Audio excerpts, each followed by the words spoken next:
नमस्कार. माय Marathi 24/7 news channel मध्ये आपल्या सगळ्या दर्शकांचे अगदी मनापासून स्वागत. आपण पाहत आहात माय मराठी 24/7 न्यूज. तो सायमल्टेनियस काय करतो की त्या ठिकाणी अपक्ष म्हणून त्याची उमेदवारी दाखल असते आणि मग त्या ठिकाणी चिन्ह एबी फॉर्मचा विषय येतो किंवा काय. तर सर्वसाधारणपणे नामांकन अर्ज स्वीकारला जाईल अशा प्रकारची निवडणूक निर्णय अधिकारी यांची भूमिका असते.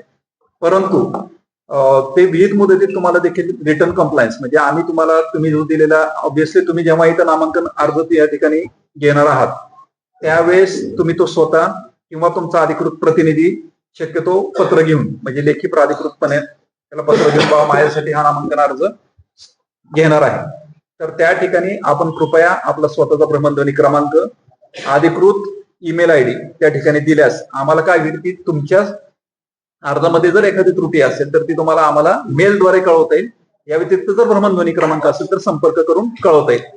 म्हणून माझी इथं इच्छुक जे उमेदवार किंवा उमेदवारांचे प्रतिनिधी इथं म्हणून सचिन थोडस मग नंतर आपण बोलू. ठीक आहे. तर म्हणून आपल्या सगळ्यांना विनंती आहे की आपण या ठिकाणी जेव्हा नामांकन अर्ज घेण्यासाठी याल किंवा त्याचा संच घेण्यासाठी याल तेव्हा आपण कृपया उमेदवाराचा देखील भ्रमणध्वनी क्रमांक द्या, त्याचा अधिकृत ईमेल आयडी द्या. या व्यतिरिक्त जो प्रतिनिधी आहे तुमचा त्याचा देखील भ्रमणध्वनी क्रमांक द्या आणि ईमेल आयडी द्या. आणि कृपया नुसतं देऊ नका तर कृपया ते सिरियसली रोजच्या रोज चेक करत जावा की आम्ही तुम्हाला अधिकृतरित्या म्हणजे ह्या ठिकाणी पत्रव्यवहार केलेला असतो. म्हणजे हा पत्रव्यवहार केवळ नामांकन अर्जाच्या बाबतीत असेलच असं नाही, तर इतरही काही मुद्दे असतात आपले की बाबा त्या ठिकाणी समजा एखादी जर तुम्हाला जर मतदार यादी जर उपलब्ध करून द्यायची असेल तर ती केव्हा आणि कुठल्या स्वरूपात उपलब्ध करून दिली जाईल अशा प्रकारचा देखील पत्रव्यवहार म्हणजे अनेक प्रकारचा पत्रव्यवहार आम्ही तुम्हाला त्या मेल आयडीवर देईल. म्हणून कृपया तो जो आपण त्या ठिकाणी ईमेल आयडी देणार आहात तर कृपया तो जबाबदारी द्या आणि कृपया दिवसातून एकदा तरी किंवा दोनदा तरी तो तपासत जावा की तहसील कार्यालय तहसीलदार मुळशी या मेल आयडी वरून त्या ठिकाणी कुठला मेल आलेला आहे अशी मला तुम्हाला विनंती करायची. ठीक आहे. निवडणुकाची आचारसंहिता जी आहे ती लागू झालेली आहे.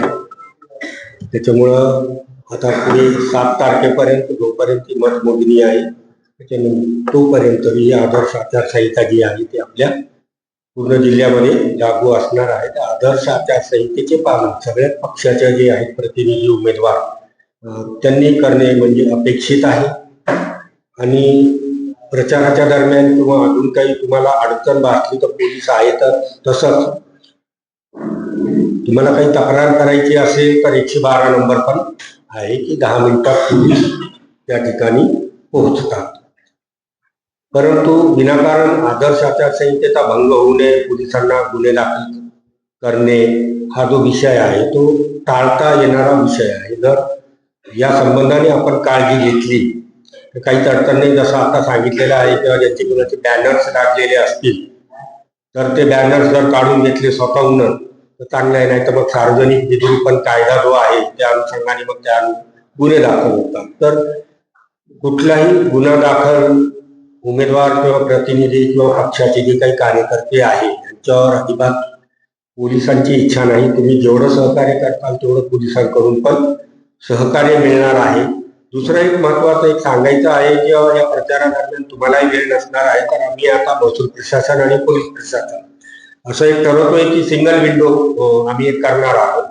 त्याचा विचार चालू आहे की त्या ठिकाणी एका ठिकाणी तुम्हाला अर्ज द्यायचा आहे, लाऊडस्पीकर परवानगी असू द्या, सभेची परवानगी असू द्या, अजून काही परवानगी असू द्या, तर या परवानग्या ज्या आहेत त्या तुम्हाला सिंगल विंडोच्या माध्यमातून मिळतील अशी एक आम्ही सध्या आमचा विचार आहे आणि ते आम्ही अंमलात आणण्याचा आता प्रयत्न करतोय की जेणेकरून उमेदवार किंवा प्रतिनिधी यांचाही वेळ वाया जाऊ नये.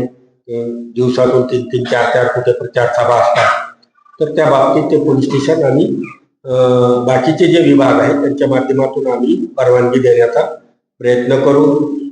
निवडणुका दर 5 वर्षाने येतात जातात, बरोबर आहे ना. वैयक्तिक हेवेदावी जी आहे ते निवडणुकामध्ये कृपया कोणीही काढू नये किंवा त्यामुळे प्रॉब्लेम क्रिएट करू नये की जेणेकरून प्रॉब्लेम क्रिएट झाला तर दोन्ही बाजूकडून होतो, म्हणजे एका बाजूकडून होत नाही. तर हीच आमची विनंती आहे अशी की चांगल्या वातावरणात आणि सुदृढ वातावरणात या निवडणुका ज्या आहेत त्या पार पाडल्या पाहिजे. त्यासाठी महसूल प्रशासन, पोलीस प्रशासन, निवडणूक निर्णय अधिकारी सगळे जे आहेत ते यासाठी प्रयत्न करणार आहेत. तर आपलं सुद्धा सहकार्य या सगळ्या गोष्टीसाठी असावं अशी मी विनंती करतो. निवडणुका ह्या मुक्त, निष्पक्ष व पारदर्शीपणे अशा वातावरणामध्ये सर्व निवडणुका पार पाडल्या जावा यासाठी निवडणूक आयोगाकडून काही नियमावली, काही अटी यांचं पालन आपल्याला करण्याची आपल्यावरती बंधनकारक असतं. आणि या निवडणूक कालावधीमध्ये पक्ष कार्यकर्ते असतील, उमेदवार असतील आणि सर्वांनीच या कालावधीमध्ये कसं वागावं, काय करावं, काय करू नये याच्यासाठी एक आचारसंहिता जी ठरवून दिलेली आहे ती म्हणजे आदर्श आचारसंहिता. या कालावधीमध्ये पोलीस विभागाशी काही महत्वाचे विषय आहेत. याच्यामध्ये ज्या काही सभा असतील, तुमच्या रॅली असतील, प्रचार सभा आहेत, मिरवणुका आहेत, या ठिकाणी जे काही आदर्श नियमावली आहे तर ती आपल्याला पाळणं गरजेचं आहे.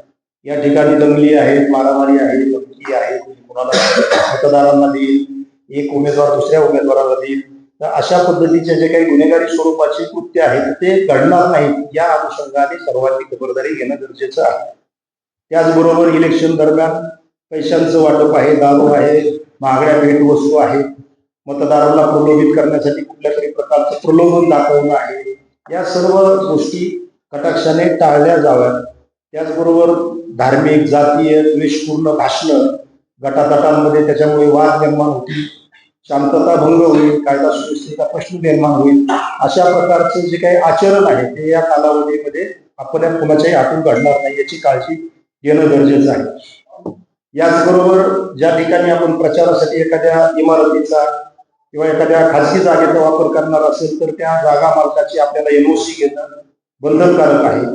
सरकारी जागेचा कुठल्याही परिस्थितीमध्ये आपल्याला प्रचारासाठी वापर करता येणार नाही. धार्मिक स्थळ असतील, मंदिर, मस्जिद, चर्च वगैरे अशा पद्धतीचे, तर त्या ठिकाणी देखील आपल्याला त्याचा प्रचारासाठी या ठिकाणी वापर करता येणार नाही. या ठिकाणी वेळेची काही मर्यादा आहेत, लाऊडस्पीकरच्या आवाजाच्या काही मर्यादा आहेत. रात्री 10 नंतर कुठल्याही परिस्थितीत स्पीकर वापरता म्हणजे परवानगी घेतलेला स्पीकर वापरता येणार नाही. आवाजाची मर्यादा आहे. नेहमीच्याच पद्धतीने हॉस्पिटल आहेत, काही महत्वाच्या शाळा आहेत, या ठिकाणी त्याचा वापर केला जाऊ नये. दुसरी एक महत्वाची गोष्ट म्हणजे बऱ्याच वेळेला असं होतं की जे प्रचाराच्या गाड्या फिरत असतात तर त्या गाड्यांची परमिशन कंपल्सरी घेतली गेली पाहिजे. त्याला झेंडा लावताना किंवा उमेदवाराचं स्टिकर लावताना, पक्षाचं स्टिकर लावताना कंपल्सरी त्याची परमिशन घेतलेली पाहिजे. त्यामध्ये आणखी दुसरा महत्वाचा विषय म्हणजे ती गाडी प्रचार करत असताना चालू गाडीमध्ये प्रचार करायचा नाही. ती गाडी एका ठिकाणी थांबली पाहिजे, थांबून तिने प्रचार केला पाहिजे. किंवा गाडी चालता चालता गावातून स्पीकर अशा पद्धतीने करता येणार नाही. तर गाडी उभा राहूनच त्या ठिकाणी प्रचार केला पाहिजे. दुसरा महत्वाचा विषय आहे की आक्षेपार्ह पोस्ट, अफवा पसरवणाऱ्या, लोकांच्या द्वेष पसरवणाऱ्या जे सोशल मीडियावरून ज्या काही होणार आहेत तर पोलिसांचा स्वतंत्र सेल पुणे ग्रामीणचा त्याच्यासाठी एक अधिकारी 4 अंमलदारांची पूर्ण वेळ त्या मॉनिटरिंग करत आहेत. तर असा आक्षेपार्ह कुठल्याही पद्धतीच्या पोस्ट असू नये, तर या दृष्टीने देखील खबरदारी घेणं गरजेचं आहे.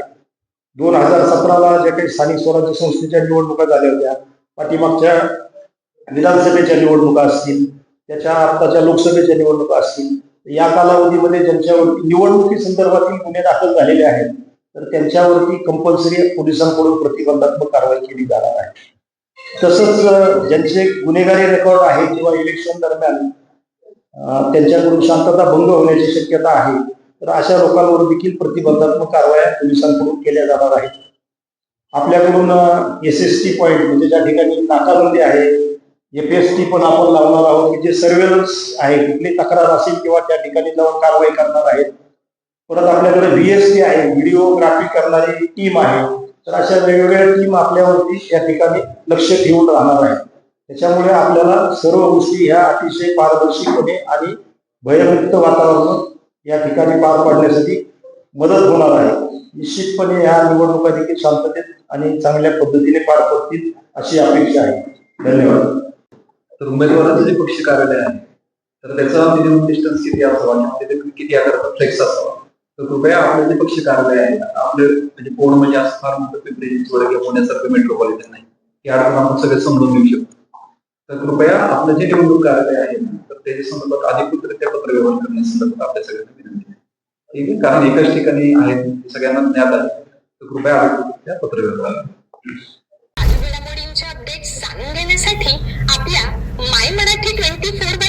न्यूज चॅनलला सबस्क्राईब जरूर करा, लाईक करा, शेअर करा व कमेंट देखील करा.